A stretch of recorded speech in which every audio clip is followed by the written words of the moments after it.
Hi. Hello. We're in Amos because the Watchtower wants us to be in Amos. They're going to make the direct application to themselves, but when they get to the subhead and they say, go prophesy, who's getting this prophetic assignment? Well, it's Jehovah's Witnesses. It's not the Amos class primarily, And who are being told to go with this message.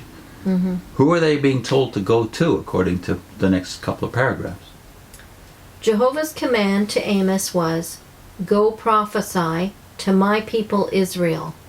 That apostate kingdom of Israel has its parallel today in Christendom, which is materialistic in its outlook, dependent on violence or the threat of violence for its survival, and antagonistic to the sovereign Lord Jehovah, hating his name. As for the title Christian, Christendom wears this only as a label, for she stands in opposition to Christ's incoming kingdom of righteousness. Jesus himself describes those of Christendom's religions as workers of lawlessness. Since the kingdom's establishment in the heavens in 1914, the modern-day Amos class, Jehovah's Witnesses, have proclaimed Jehovah's Day of Vengeance. Absolutely, you have. As we showed in the last segment, these two books prove it. Yeah. Russell's fourth volume, The Day of Vengeance, published in 1897, and later editions, The Battle of Armageddon, that's the new title of the same book. So that is what they've been proclaiming. You have been proclaiming that faithfully, as you call it, but that's part of the reason that you have now to slander Christendom. First of all, there's an identity problem, though. Who is Amos being sent to? It says that he's sent to my people Israel. So if we're going to make a parallel and say that Christendom is apostate, I'm not saying that, but if that were the case, you should be calling them God's people, not slandering them. But all these statements, boy, it's so enraged me reading this, because they just state things as if, well, this is a known fact. There's no proof given. They just call them all these names: materialistic, dependent on violence, hating God's name, having just a label Christian, but not, it doesn't mean anything. And opposing the message of the incoming kingdom. What does that mean? Well, they don't like the 1914 and setting of a date and establishing the time frame. Yes, that's true. Christendom does oppose that. So when you say in your last paragraph, since the kingdom's establishment in the heavens in 1914, that's the unique message you carry and have carried since the days of Russell. But before 1914, you've been preaching this. So that misrepresents the truth. Yeah. It's not since 1914 you've been proclaiming this. It was 40 years before 1914 that you started proclaiming this. So that's a misrepresentation.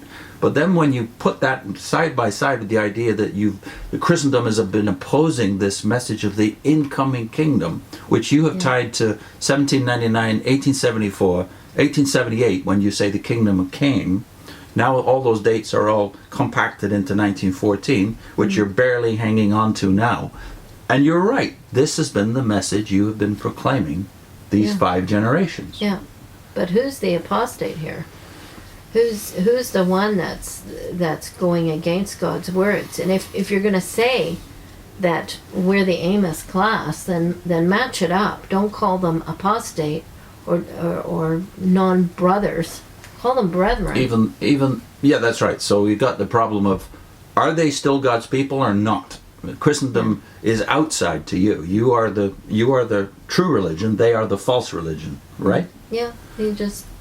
Whereas with Israel, in that situation, the original Amos, that is, Amos is an Israelite. Isaiah, who was his contemporary, is an Israelite. The other 2 prophets we know of, Hosea and Micah, of the same generation, were Israelites. God's not calling outsiders in to prophesy to an apostate kingdom. He's calling Israelites. Saying that Jesus describes those in Christendom's religions as workers of lawlessness, is that who he's describing? In Matthew 7, it says Christendom, modern day Christians are called that. You know, it's just using things willy-nilly as you want. It's to make your point, and slandering. It's slander, and we need to call it that, and even linking it to Jehovah's name, by the way. Yeah. saying that they hate his name. Well, what they hate, if you really read the critiques of Jehovah's Witnesses by let's say Christian ministers over the decades, what they hate is you tying the divine name to this false message. Yeah. They don't have any problem with the name where it belongs in the Old Testament. I was really surprised, even before becoming involved in any churches. I was surprised when we were leaving, we went through several books that were contemporaries of Russell's, and seeing the name Jehovah in there. Far more than you did in Russell's book. Yeah, and I mean, we counted them up. Sometimes it was hundreds. Sometimes the name was in the title of the book. I did not expect that, because I'd been told this. Yeah, I had just believed what they said about Christendom. Then they never used the name. Then finding the name in the hymns, just being shocked, because I'd been fed this information that we're the only ones that use the name. No, we're the only ones that tie it to false prophets, false prophecies. And Yes. of course, the name itself is not in the text in the New Testament that you're citing as proving that somehow Christendom has done a dirty with the New Testament. No. The dirty has been done by the Watchtower. They're the ones who reinserted the tetragram into the New Testament text. And a lot of it is just a lack of, well, I can't say that for the Watchtower. They should know better. But for the rank and file, it's a lack of knowledge of the history of the church and the history of the Bible itself. Unfortunately. This tying of the unpopular message of doom, well, again, that's another misrepresentation of Amos. Is Amos's message really a message of doom? No, it's a message of judgment. Mm-hmm. The prophetic message is often, very often, in the 16 prophets that we have in the Old Testament, a message of judgment against God's people. But it's always God's people that are being sent the message, and it's always one of God's people that's being sent. With the hope of them repenting. Yeah. And that's, by the way, the end of the book of Amos, like with all the prophets, is a message of hope, which we'll get to in the next segment. But I think before we get to that, we should read what Amos is told about prophets of doom. Because there was a preoccupation, apparently even in Amos's day, with the day of the Lord. This expression of the day of the Lord seems to be used in Amos for the first time. But what does Amos actually say about those who are preoccupied with the day of the Lord and this message of doom?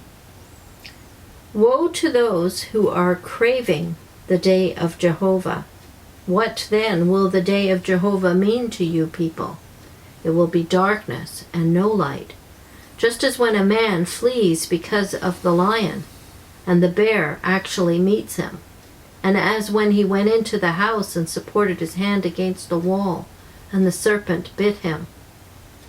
Will not the day of Jehovah be darkness and not light, and will it not have gloom and not brightness? Well, why would the Israelites in those days, this is the northern kingdom we're talking about, why would they be wanting the day of the Lord if it's such bad news for them, apostate Israel, as we interpret it, right? Well, but why would they want the day of the Lord? Because they're thinking this is the day when their enemies are going to be taken care of. They don't view it as this is the day when God judges me. This is the day when my enemies will be taken care of. And that would match up well with Jehovah's Witnesses. And a lot of other people, like the first century Jews. They're looking forward to Armageddon because they think everyone else will be destroyed, but we'll stand. So the Pharisees of the first century, and especially their militant wing, the Zealots, were looking forward to the day of the Lord as being the day when the Romans would be taken care of. Just like the people of Amos's day thought the day of the Lord, that we're offering all of these ritual sacrifices. We're offering all these ritual sacrifices to Jehovah in the hope that he will take care of Assyria and Egypt and all our other enemies. But when the day of the Lord comes, it's to judge all people, not just your enemies. So did Amos transmit a message of doom? Certainly not to Israel's enemies. To God's own people, the message was doom. If you want to interpret judgment as doom, but it wasn't. It was ultimately a message of hope, which we'll get to in the next segment when we see what is Amos's bottom line. Well, as in all the prophets, there is a bright future beyond the judgment, because the judgment is essentially corrective Yeah. or curative, where Yeah. the message of doom of the Watchtower is not curative Yeah. and corrective. It's to lead to repentance. Next segment will be, what is Amos's message of hope to God's people?